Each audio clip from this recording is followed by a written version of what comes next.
Hello friend, সবাই কেমন আছো? আশা করি সবাই ভালো আছো। আজকে আমি রোববার বাড়ি আছি। আজকে আমি দই পাতবো, ওই জন্য দুধ নিয়েছি।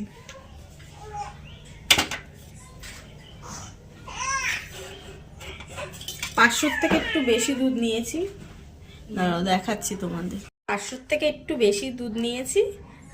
আজকে মিষ্টি দই পাতবো বলে জ্বালিয়ে দুধ বসিয়ে দিয়েছি। দুধটাকে যতটা জাল দিয়ে নেব তত ভালো। দুধ জাল দিয়ে যত ঘন করবো তত ভালো হবে। দুধ জাল দেওয়া হোক, আমি একটু ক্যারামেল করে নিই। দোকানের মতো দইয়ের কালার আনতে গেলে একটু ক্যারামেল করতে হবে, তাহলে দুধের কালারটা সুন্দর, দইয়ের কালারটা সুন্দর আসবে। ক্যারামেল করার জন্য কড়াইটা বসিয়ে নিয়েছি। কড়াইতে একটু চিনি দিয়ে দিলাম ক্যারামেল করার জন্য।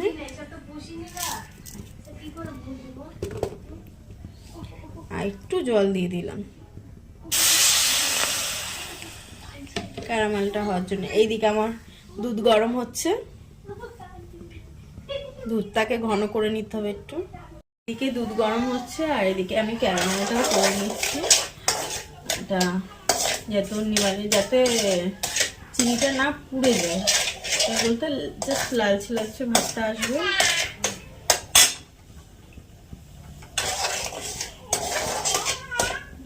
আর এদিকে আমার দুধটাও জাল দেওয়া হচ্ছে।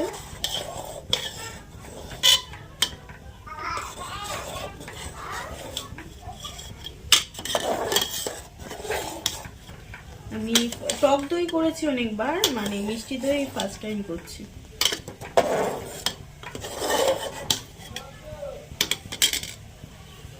দুধটা জাল দেওয়া হচ্ছে প্রায়, আর এদিকে ক্যারামেলটাও হচ্ছে। একটু লালচে ভাব হবে, আর এদিকে দুধটা একটু হয়ে যাবে। এটা বেশি আবার করলে পুড়ে যাবে, তিতো হয়ে যাবে। আর একটুখানি হলে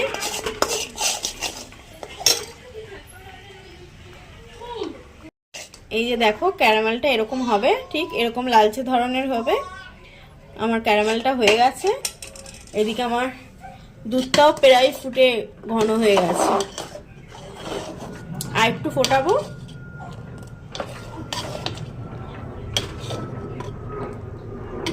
ক্যারামেলটা হয়ে গেছে, দুধটা একটু ফুটিয়ে তারপরে ক্যারামেলটার সাথে মেল্ট করব।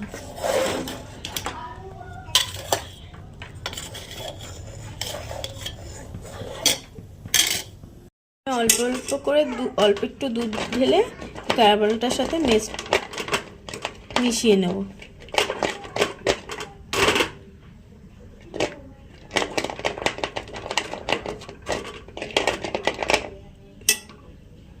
আগের দিয়ে দই কিনে এনে ফ্রিজে রেখে দিয়েছিলাম। চেষ্টা করবেন মিষ্টির দোকান দিয়ে দইটা নিয়ে।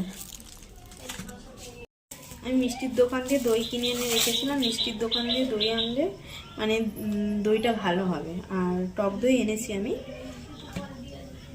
ক্যারামেলটা হয়ে গেছে, দেখো এরকম কালার এসছে। আর আমার দুধটাও জাল দেওয়া হয়ে গেছে। এবার দুধটা ওর সাথে মিশাবো।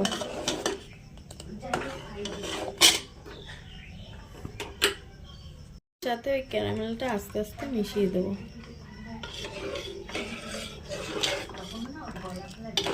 মিশিয়ে আরো 2-3 মিনিট ফুটাবো। দেখুন দুধের কালারটা কিরকম লালচে হয়ে গেছে ক্যারামেলটা মেশানোর পর। আর এটা হচ্ছে দুধটা অফ করে তারপরে মেশাবেন, তাহলে। আর যদি দুধ জাল দিয়ে, অনেক সময় দুধ কেটে যায়, জাল দিয়ে মিশালে কেটে যায়। আর যেহেতু আমি মিষ্টি দই করছি, ওই জন্যে আমি একটু চিনি দিয়ে দেবো।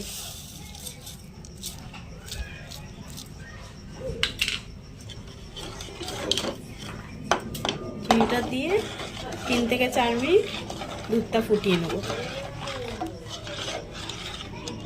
আমার দুধটা এবার ঘন হয়ে গেছে। এবার আমি গ্যাস বন্ধ করে দেবো। দেখেছো কতটা ঘন হয়ে গেছে? গ্যাস বন্ধ করে দেবো। দুধটা হয়ে গেছে। এবার গ্যাস বন্ধ করে দুধটা ঠান্ডা হবে, তারপরে এই যে দোকান থেকে যে টক দইটা কিনে এনেছি তখন মেশাবো। এখন যদি মেশাই তাহলে হচ্ছে দুধটা কেটে যাবে, আর উষ্ণ উষ্ণ যখন ঠান্ডা থাকবে তখন আমি টক দইটা মিশাবো, তাহলে দইটা ভালোভাবে হবে। আমি দুধটা এখন ঠান্ডা করি। দুধটা আমার ঠান্ডা হয়ে গেছে, এবার দইটা আমি মিশিয়ে দিই। ভাই জামাও ভিজাচ্ছে, আমার চিগড়ি জামা দে, জামা দিয়ে। এই যে দইটা আমি ম্যাশড করে এর মধ্যে হাতার মধ্যে নিয়ে নিয়েছি। এবার আস্তে আস্তে দইটা দুধের সাথে মিশাবো। এই যে আস্তে আস্তে দইটা দুধের সাথে মিশিয়ে নেব।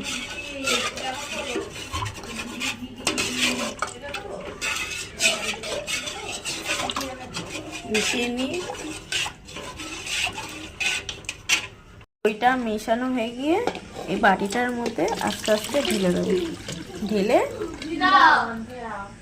ঢেলে এবার দই পাত্রে বসিয়ে দেবো। বসিয়ে ঢাকনা দিয়ে ঢেকে এটাকে যত গরম রাখা যাবে তত ভালো, ঢেকে দেবো। ঢেকে 8 ঘন্টার জন্য রেস্ট রেখে দেবো। আর নেক্সট ভিডিওয়ে দেখাবো কিরকম হয়েছে। আজকের জন্য টাটা, বাই বাই।